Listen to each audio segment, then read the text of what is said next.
What up people, what's good? Your boy BB here again, and I am back with another video. So today we go into the Android side of things. Now you guys know me, I use the iPhone 15 Pro and this has been my daily driver. This is a new phone from NUU. So the company name is NUU, and this is the B30 Pro with 5G network. Now this phone, I heard it has some goodies in it, you know what I'm saying? So in this phone, it has a 6.9 AMOLED FHD display with 2.6 gigahertz octa-core CPU. The rear camera at 108 megapixel, that is crazy, and an 8 megapixel, 2 megapixel, and the front camera with 32 megapixel.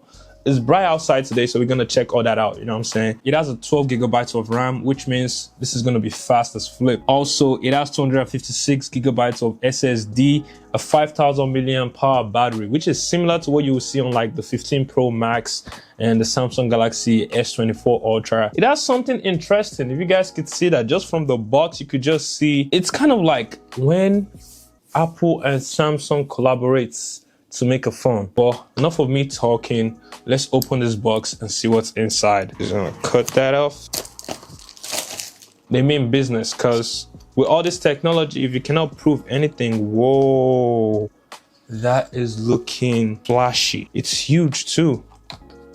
Boom. I don't know, that looks like my iPhone 15 Pro. Do you guys see that? The camera looks like the iPhone 15 Pro. And the screen, I like the design. It's giving like the design of the Samsung Galaxy S23 Ultra. Yeah, we know like the Samsung Galaxy S24 Ultra now has flat edges, but this one, it's giving that vibe. So it's kind of like Samsung Galaxy S23 Ultra mixed with iPhone 15 Pro. That's what it's looking like. Depending on the lighting condition, it changes from place to place. But yo, this design is crazy. That right there, the speaker, this better be loud. The USB-C ports, the SIM injector too is down in the bottom, and then there's nothing on the left side. There's no button on the left. All the buttons are right here on the right, the power button and the volume button. And that camera is looking good as well. But yeah, let's see what's in the box. And then we get this charging brick. You also get the cable, USB-C to USB-C cable, and also the SIM injector too. So, and that's it. That's what we get in the box. There's a phone screen as well. It's a good thing they got you protected. So if I slap that in, and then you still get that look. By the way, guys, he also has a screen protector, so you don't have to worry about like the screen. But I like the size. I actually like the size and the design. I just wish it was something more of like a black colorway. Now that we've seen everything that's in the box, I'm gonna take this case away. Let me build this thing up. Ooh, that looks clean. I'm not gonna lie. I feel like I haven't had a phone this big. I have relatively large hands, guys. So if I'm using this phone, my hand can basically touch all the edges. So right now, I'm currently just setting up the phone. It's probably gonna take some time. And right now, it wants me to set up my on-screen biometrics. So I could just put my hand right there. So that was easy. It has the on-screen fingerprint reader. So now the phone is set up, and the refresh rate, bro, this is very, very smooth. So first thing I want to touch on is the on-screen biometrics, right? So you could easily just open your phone by just tapping the screen, boom, and it opens. You really don't have to press the side to open the screen. So boom, just like that. It also has Face ID unlock feature, which works flawlessly. And I'm quite impressed with this phone so far, but let's get back to the video.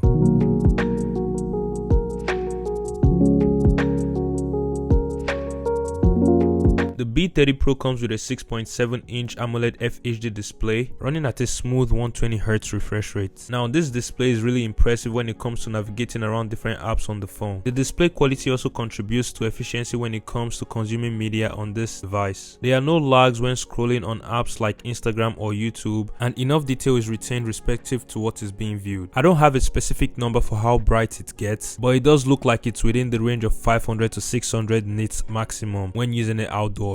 It's super bright right now. The sun is directly over there, and this is the brightest the phone can get. So I don't know how many nits this is because the information doesn't say, but this is the brightest you can get.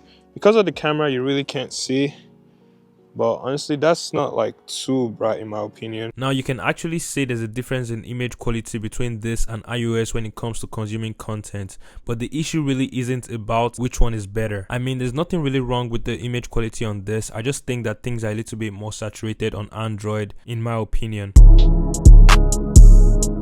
In terms of processing speed and performance, it comes with 2.6 GHz octa-core CPU paired with 12 GB of RAM for a better overall performance. So running demanding applications like the camera, web browser, social media, or even playing video games will be smooth on this device. To test the performance capabilities, I fired up Call of Duty and this phone handled it perfectly thanks to the 12 GB of RAM as well as the 6.7-inch Full HD display with 120Hz, which made the gaming experience even more enjoyable. The ray tracing was very responsive and the large screen real estate allows me to see things clearly and appreciate the details even more. Whilst playing game on this device, the phone didn't get warm at all, so I'll give this a 10 over 10. Now, one of the most important features that people look up to in smartphones these days is the camera. The 3 back cameras on this device includes a 108 megapixel camera, an 8 megapixel camera, and a 2 megapixel camera, and you are able to shoot up to 4K 30 FPS. I'm just going to test out the camera for you guys and show you guys what the camera looks like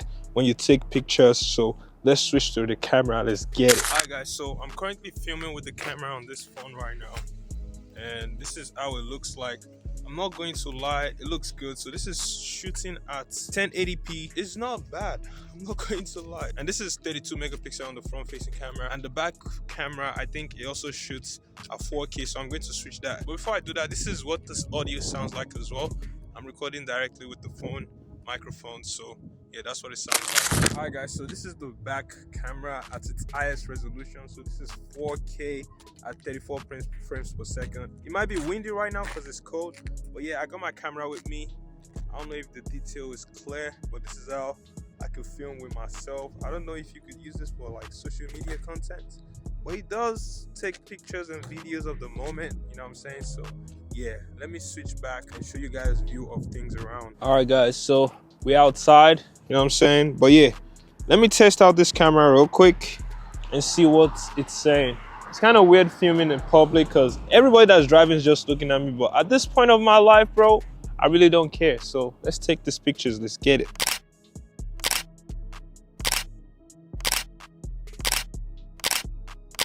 Alright guys, so one thing I noticed about the camera is that it's actually very clear, but there's one little problem. Using the 108 megapixel, but it's very slow, so it doesn't catch things in the moment. So for example, I was trying to catch these cars while they was moving, but then I don't know, it just stopped. Like it was taking time to load, so it seems like the car was already gone before I take the picture. But honestly, it's getting awkward right now. I feel like some people will be watching me from their window. I'm just gonna go inside. But yeah, that's what the camera looks like. And yeah, let's get back into the video. It comes with a speaker at the top and the bottom, which is a good use of space on the design of the phone. And this is what the speaker sounds like.